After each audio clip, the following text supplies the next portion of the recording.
السلام علیکم ورحمۃ اللہ تعالی وبرکاتہ۔ نحمده ونصلي ونسلم على رسوله الكريم، اما بعد فاعوذ باللہ من الشیطان الرجیم، بسم اللہ الرحمن الرحیم۔ ان اللہ وملائکته یصلون علی النبی یا ایہا الذین آمنوا صلوا علیہ وسلموا تسلیما۔ اللہم صل علی سیدنا ومولانا محمد معدن الجود والکرم وآلہ الکرام وابنہ الکریم وبارک وسلم صلاۃ وسلاما علیک یا رسول اللہ صلی اللہ تعالی علیہ وسلم۔ سورہ بقرہ آیت نمبر 26 کی تفسیر ہے۔ اللہ تبارک و تعالی ارشاد فرماتا ہے، ان اللہ لا یستحیی ان یضرب مثلا ما بعوضۃ فما فوقها فاما الذین آمنوا فیعلمون انہ الحق من ربهم واما الذین کفروا فیقولون ماذا اراد اللہ بہذا مثلا یضل به کثیرا ویہدی به کثیرا وما یضل به الا الفاسقین۔ بے شک اللہ اس سے حیا نہیں فرماتا کہ مثال سمجھانے کے لیے کیسی ہی چیز کا ذکر فرمائے، مچھر ہو یا اس سے بڑھ کر۔ بہرحال ایمان والے تو جانتے ہیں کہ یہ ان کے رب کی طرف سے حق ہے، اور رہے کافر تو وہ کہتے ہیں کہ اس مثال سے اللہ کی مراد کیا ہے۔ اللہ بہت سے لوگوں کو اس کے ذریعے گمراہ کرتا ہے اور بہت سے لوگوں کو ہدایت عطا فرماتا ہے، اور وہ اس کے ذریعے صرف نافرمانوں کو ہی گمراہ کرتا ہے۔ اب یہاں پہ غور کرنے کی ضرورت ہے۔ اللہ تبارک و تعالیٰ نے یہ ارشاد فرمایا کہ بے شک اللہ مثال بیان کرنے سے حیا نہیں فرماتا۔ بات سمجھانے کے لیے، کسی بھی چیز کو سمجھانے کے لیے مثال دینا یہ کوئی بری بات نہیں ہوتی۔ یہ ہمارے آپ کے درمیان بھی عام بول چال کے اندر بھی ہم مثالیں دیتے ہیں ایک دوسرے کو بات سمجھانے کے لیے، اور آپ نے تقریروں میں، خطابت میں بھی یہ انداز دیکھا ہوگا کہ علماء کرام سمجھانے کے لیے مثالیں دیا کرتے ہیں۔ تو یہ کوئی بری بات نہیں ہے، اور یہ تو صحیح بات ہے، درست بات ہے، بلکہ ایسا ہونا ہی چاہیے۔ تو جب اللہ تبارک و تعالیٰ نے سورہ بقرہ کے دوسرے رکوع میں منافقوں کی 2 مثالیں بیان فرمائی، تو منافقوں نے یہ اعتراض کیا کہ اللہ تعالیٰ کی شان اس سے بلند تر ہے کہ ایسی مثالیں بیان فرمائے۔ کون سی 2 مثالیں؟ مثلہم کمثل الذی استوقد نارا، کہ ان کی مثال اس شخص کی طرح ہے جس نے آگ روشن کی۔ اگر آپ کے ذہن میں وہ درس ہو جس میں یہ بات آئی تھی۔ اور دوسری جو مثال ہے وہ بارش والوں کی طرح، او کصیب من السماء، آسمان سے اترتی ہوئی بارش کی طرح ان کی مثال ہے۔ بجلی کڑکتی ہے تو چلنے لگتے ہیں، جب اندھیرا چھا جاتا ہے تو رک جاتے ہیں۔ یہ منافقین کی مثالیں اس سے پہلے بیان کی گئی۔ تو اس کے بارے میں انہوں نے یہ کہا کہ اللہ تبارک و تعالیٰ اس سے بلند تر ہے کہ ایسی مثالیں بیان فرمائے۔ اور بعض علماء نے فرمایا کہ جب اللہ تعالیٰ نے کفار کے معبودوں کی کمزوری کو مکڑی کے جالوں وغیرہ کی مثالوں سے بیان کیا تو کافروں نے اس پر اعتراض کیا۔ یہ 20ویں پارے کے اندر سورہ عنکبوت، عنکبوت کا مطلب یہ ہوتا ہے مکڑی، اس میں اللہ تبارک و تعالیٰ نے کافروں کے، مشرکین کے معبودان باطلہ کی کمزوری بیان کی۔ ارشاد فرمایا، مثل الذین اتخذوا من دون اللہ اولیاء کمثل العنکبوت اتخذت بیتا وان اوہن البیوت لبیت العنکبوت، کہ وہ لوگ جو اللہ کے سوا مالک بناتے ہیں، یعنی اللہ کو چھوڑ کر معبود بنا لیتے ہیں، ان کی مثال مکڑی کی طرح ہے کہ مکڑی گھر بناتی ہے۔ مکڑی کا گھر کیسا ہوتا ہے؟ جالے کا ہوتا ہے۔ اور آگے فرمایا گیا کہ وَإِنَّ أَوْهَنَ الْبُيُوتِ لَبَيْتُ الْعَنْكَبُوتِ، کہ گھروں میں سب سے کمزور گھر کسی کا ہے تو وہ مکڑی کا ہے۔ جالا کتنا ہی کمزور، تھوڑا سا بھی ہاتھ لگے تو وہ ٹوٹ جاتا ہے۔ تو ان کے معبودوں کا بھی یہی معاملہ ہے، انتہائی کمزور اور انتہائی عاجز، بالکل بے بس ہیں کہ وہ اپنی مدد نہیں کر سکتے تو اپنی پوجا کرنے والوں کی مدد کیسے کر سکتے ہیں۔ تو قرآن مجید کے اندر ان کے معبودان باطلہ کی یہ مثال بیان کی گئی کہ وہ مکڑی کے جالوں کی طرح ہیں، اتنے کمزور ہیں گویا کہ۔ تو چونکہ یہاں پہ مکڑی کی مثال آ گئی تھی تو اس پر لوگوں نے اعتراض کیا، اور کفار نے کہا کہ یہ کیسے ہوتا ہے، اللہ تبارک و تعالیٰ نے اس مثال سے کیا مراد دیا۔ تو ان کے رد میں یہ آیت کریمہ نازل ہوئی کہ مثال سمجھانے کے لیے کسی بھی چیز کی، چھوٹی یا بڑی کی چیز کی مثال دی جا سکتی ہے بات سمجھانے کے لیے۔ تو چونکہ مثالوں کا بیان کرنا حکمت کے مطابق اور مضمون کو دل نشین کرنے والا ہوتا ہے، کہ مثال کے ذریعے کوئی بات بتائی جائے تو وہ بات زیادہ دل میں بیٹھ جاتی ہے، ذہن نشین ہو جاتی ہے. اور ماہرین کلام کا یہ طریقہ ہے، اس لیے مثال بیان کرنے پر اعتراض کرنا ہی غلط ہے، اعتراض کرنے والے ہی غلطی پر ہیں. آگے فرمائیں یضل بہ کثیرا، کہ اللہ تبارک و تعالیٰ بہت سے لوگوں کو اس کے ذریعے گمراہ کرتا ہے اور بہت سے لوگوں کو ہدایت عطا فرماتا ہے. تو یہاں قرآن مجید کے بارے میں بات بیان کی جا رہی ہے کہ بہت سے لوگ قرآن مجید کی آیتوں سے گمراہ بھی ہو جاتے ہیں. تو اب ہمارے ذہن میں سوال آتا ہوگا کہ قرآن مجید تو لوگوں کی ہدایت کے لیے نازل ہوا، قرآن مجید تو لوگوں کی رہنمائی کے لیے نازل ہوا، تو اس سے کوئی گمراہ کیسے ہو سکتا ہے؟ تو اس کا سیدھا سادہ مطلب یہ ہے کہ جو شخص کفر و عناد اور سرکشی کی عینک لگا کر قرآن مجید کو پڑھے گا، یا ضد میں آ کر قرآن مجید کو پڑھے گا، یا جو ہے کہ اپنے مطلب کی بات تلاش کرنے کے لیے، اپنی مرضی کی بات تلاش کرنے کے لیے کہ میری مرضی کا کوئی جو ہے کہ آیت کوئی اس میں مل جائے، اور اسی اعتبار سے پھر آیتوں کا مطلب بیان کرتے ہیں لوگ، اور اپنے پہلا موقف بنا لیتے ہیں، اپنا ایک جو ہے کہ مذہب بنا لیتے ہیں، اپنا ایک عقیدہ بنا لیتے ہیں، پھر اس کے مطابق آیتوں کی تعویل کرتے ہیں. تو اس طرح لوگ گمراہ ہو جاتے ہیں قرآن کی آیتوں کے ذریعے ہی. تو ان الفاظ سے کافروں کو جواب دیا گیا کہ مثالیں بیان کرنے سے اللہ تعالیٰ کا کیا مقصود ہے. نیز مومنوں اور کافروں کے مقول ہے، اس کی دلیل ہے کہ قرآنی مثالوں کے ذریعے بہت سے لوگ گمراہ ہوتے ہیں جن کی عقلوں پر جہالت کے پردے پڑے ہوئے ہوتے ہیں، اور وہ اپنی جہالت کی وجہ سے گمراہ ہو جاتے ہیں. اس میں قرآن پاک کا کوئی قصور نہیں ہے کہ قرآن نے گمراہ کر دیا، نہیں، وہ اپنی جہالت کی وجہ سے گمراہ ہو گئے، وہ صحیح طور پر سمجھ ہی نہیں پائے. جیسے یہاں پہ منافقین نے اعتراض کیا، جیسے یہاں پہ یہودیوں نے اعتراض کیا، وہ اس وجہ سے کہ وہ جاہل تھے اور قرآن پاک کو صحیح طور پر سمجھ نہیں پائے، اپنی جہالت کی وجہ سے، اس لیے وہ لوگ گمراہ ہو گئے. اور معاذ اللہ تبارک و تعالیٰ کی ذات پر انہوں نے اعتراض کر دیا کہ اللہ تعالیٰ کو ایسی مثال بیان نہیں کرنی چاہیے تھی، یا اللہ تعالیٰ نے اس مثال سے کیا مراد لیا. تو اپنی جہالت کی وجہ سے وہ گمراہ ہو گئے. اور جن کی عادت صرف ضد، مقابلہ بازی، مقابلہ کرتے رہنا، یہ منافقین مسلمانوں سے اور یہود و نصارہ مسلمانوں سے مقابلہ کرتے رہتے تھے، اور مقابلے میں قرآن آیتوں کا بھی انکار کر دیتے تھے. تو ان کی عادت یہ مقابلہ بازی اور ضد، انکار اور مخالفت ہوتی ہے، اور کلام کے بالکل معقول یعنی بالکل سمجھ میں آنے والا اور مناسب اور موقع محل کے مطابق ہونے کے باوجود وہ اس کا انکار کر دیتے. اب سوچیں آپ کہ یہاں کتنی مناسب بات بیان کی گئی، کتنی مناسب مثال بیان کی گئی ہے کہ معبودان باطلہ کی مثال یہ مکڑی کے جالے کی طرح ہے، مکڑی کے گھر کی طرح. تو یہ عقل میں آنے والی بات ہے بالکل، کہ وہ پتھر کے بت ہیں، وہ پتھر کی مورتیاں، وہ اتنے بے بس ہیں کہ وہ کسی کی مدد نہیں کر سکتے، وہ اپنی مدد نہیں کر سکتے. تو یہ مثال بالکل موقع محل کے مطابق ہے کہ نہیں ہے؟ بالکل ہے. اور اس کے باوجود وہ اس کا انکار کر رہے ہیں، یہ اپنی جہالت کی بنیاد پر کرتے ہیں. اور انہی مثالوں کے ذریعے اللہ تعالیٰ بہت سے لوگوں کو ہدایت بھی عطا فرماتا ہے، یعنی جو صحیح طور پر اس کو سمجھنے کی کوشش کرتے ہیں اور اپنی صحیح عقل کا استعمال کرتے ہیں، تو پھر اللہ تعالیٰ ان کو ہدایت بھی عطا فرماتا ہے. یہی قرآن کی آیتیں ہیں تو جن کو سن کر بہت سے کفار مسلمان ہو گئے. تو جو غور و تحقیق کے عادی ہوتے ہیں، یعنی غور و فکر کرتے ہیں قرآن کی آیتوں کے اندر کہ یہ جو مثال بیان کی ہے، تو اس مثال میں وہ غور و فکر کرتے ہیں اور صحیح نتیجے پر پہنچتے ہیں اور انصاف کے خلاف بات نہیں کہتے. جو جانتے ہیں کہ حکمت یہی ہے کہ عظیم المرتبہ چیز کی مثال کسی قدر و قیمت والی چیز سے، اور حقیر چیز کی مثال کسی ادنا چیز سے دی جاتی ہے. عام بول چال میں بھی یہ ہوتا ہے کہ بڑی چیز کو سمجھانے کے لیے کسی بڑی چیز، اس کے مقابلے میں کسی بڑی چیز ہی کی مثال دی جاتی ہے، اور چھوٹی چیز کو سمجھانے کے لیے چھوٹی چیز کی مثال دی جاتی ہے.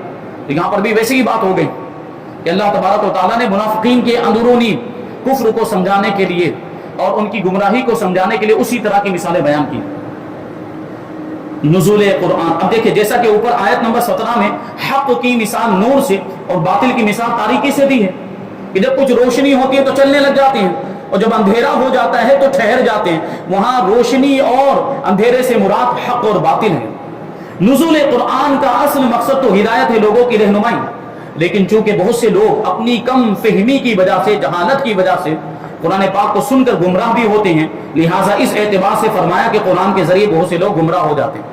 یعنی ان کے گمراہ ہونے میں خود ان کا ہی قصور ہے، خود ان کی ہی کوتاہی، علم کی کمی ہے، جانکاری نہ ہونے کی وجہ سے جہالت کی بنیاد پر قرآن کا غلط مطلب سمجھ لیتے ہیں، قرآن کی آیتوں کو صحیح نہیں سمجھ پاتے، اس لیے بسا اوقات وہ گمراہ ہو جاتے ہیں. تو اس میں ان کا اپنا ہی قصور ہے، قرآن پاک کی آیتوں کا یہ قصور نہیں. وما یضل به الا الفاسقین، اور وہ اس کے ذریعے صرف نافرمانوں کو ہی گمراہ کرتا ہے. اب یہاں پہ دیکھیں ایک لفظ آیا ہے فاسق. شریعت میں فاسق اس نافرمان کو کہتے ہیں جو کبیرہ گناہ کا مرتکب ہو، بڑے گناہ کرنے والا ہو، اس کو فاسق کہا جائے گا.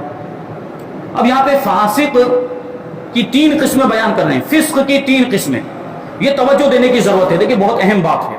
فاسق کا لفظ ہم سنتے رہتے ہیں، فاسق کا مطلب ہوتا ہے بہت بڑا گنہگار، لیکن اور آگے بڑھیں تو فاسق کے اور اوپر کے درجے بھی آئیں گے، اور گنہگار سے بڑا بھی آئے گا. اور جو کفر کر لیتے ہیں، جو کافر ہو جاتے ہیں، وہ بھی تو اللہ تعالیٰ کے نافرمان ہیں، بلکہ سب سے بڑے نافرمان وہ ہوں گے جو کافر ہوں گے. تو کافر بھی فاسق کے اندر ہی آتا ہے، لیکن فاسق کی بدترین قسم ہے وہ کفر کر لینا. تو اسی کو بیان کرتے ہیں، یہ 3 قسمیں ہیں. فسق کے 3 درجے ہیں. ایک ہے تغابی. تغابی وہ یہ کہ آدمی اتفاقیہ کسی کبیرہ گناہ کا مرتکب ہو جائے، یعنی اتفاقاً آدمی سے کوئی کبیرہ گناہ ہو جائے.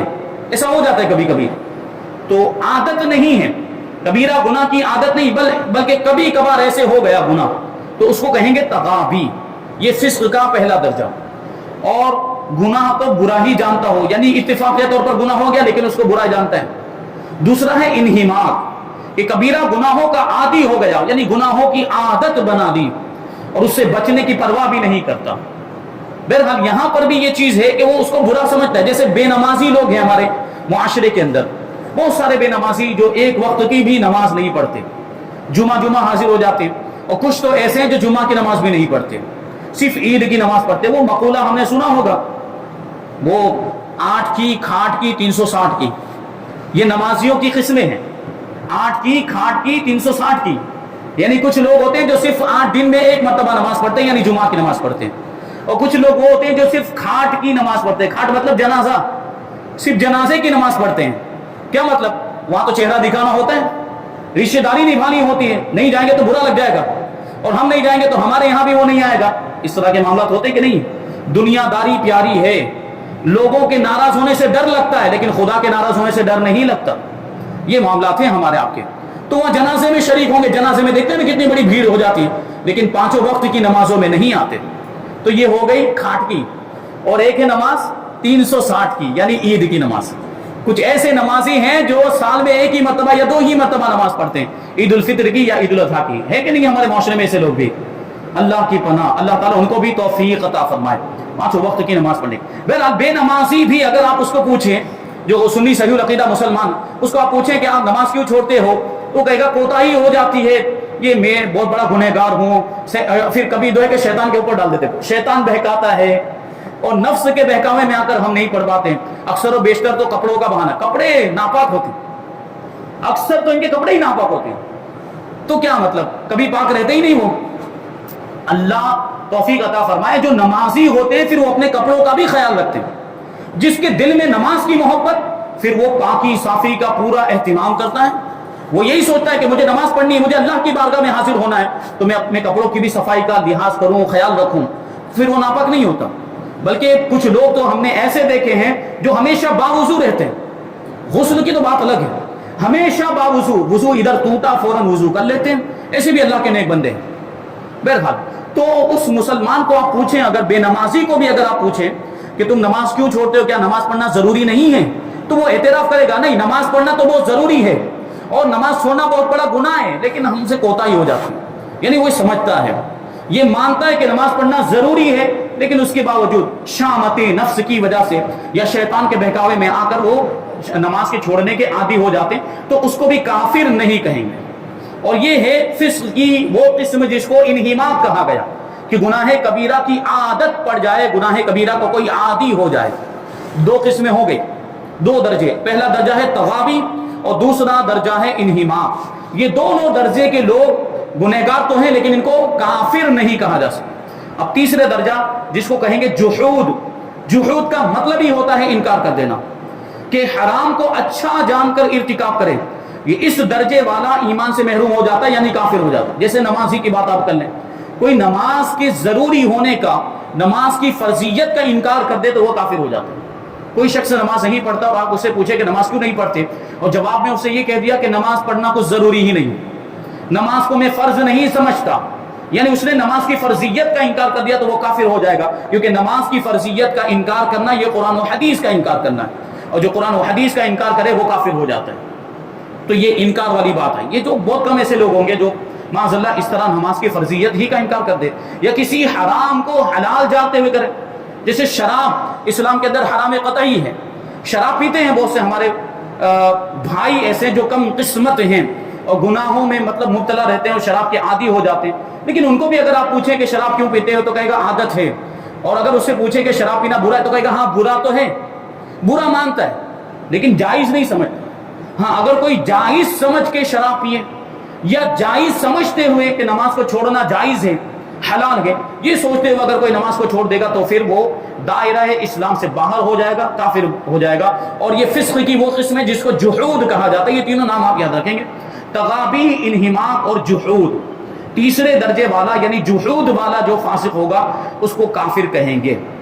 پہلے دو درجوں میں جب تک سب سے بڑے کبیرہ گناہ یعنی کفر و شرک کا ارتکاب نہ کرے وہ مومن اور مسلمان ہے۔